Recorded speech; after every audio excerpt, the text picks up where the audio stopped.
you have to do. It's just like braiding. A lot of people are afraid of the rawhide because they get their strings too wet. For everybody that I ever knew that braided got their reins too wet, their strings too wet at first. That's right. So then you gotta let them dry, and stuff. Yeah. And some of this stuff, it's like I learned to put the half circles on there. I didn't want to braid them. I like braiding, but I learned that from Jim Shepard. Yeah, And Jim Shepard, yeah. He sent me that quirt down that's got the same kind of deal on it that I've got on those, see? Yeah. And you showed me about putting the under stuff, you and Nate, Nate Wall, every button, long button on his, and he showed me, he said, don't make short buttons on your reins, make long buttons, because that protects the reins from the sweat. That's what they're on there for. Yeah. So that when the wear and tear, you replace the button, but you don't have to replace the whole rein. The whole darn rein, yeah. And it's that kind of stuff. They just don't understand. Yeah.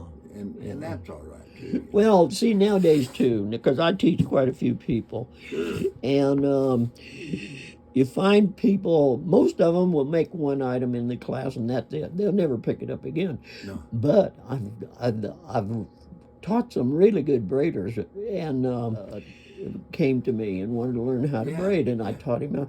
And he's making some really nice bosals now. Oh, I talked to Matt Cook the other day, and Matt said there's a store up there somewhere, and this guy buys for Sam. So yeah.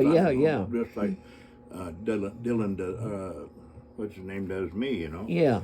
So anyway, Sam's deal was, and you and I both helped him on this, is his heel knots were the His heel knot, it was the toughest thing for him, but here's the reason. He was dyslexic, and he told me that. Yeah. And so, when you got that problem, it's tougher. Got to work around it. It is really tough. Exactly. I have another person, too, that I'm working with that is that way, a woman, but she's building some hobbles right now, and she's doing a good job. Yeah.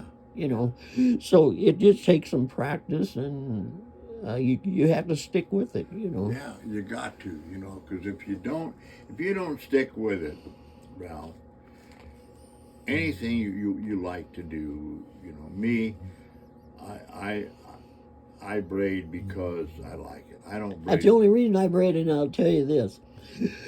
I don't know why I like it. Okay?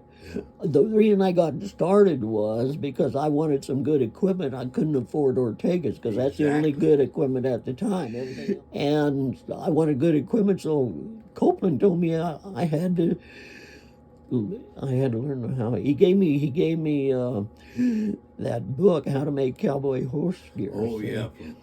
Yeah, and Bruce Grant, I think. Yeah, Bruce Grant. Yeah. And I didn't have nobody looking over my shoulder helping me. I just got it out of the book to begin with.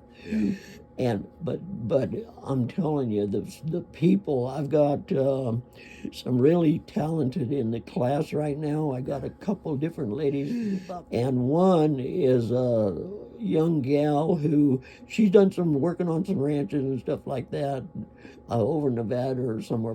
And then this other lady is the veterinarian's wife. Yeah. And the first item she made was a little Cavazon style bosal. Yeah.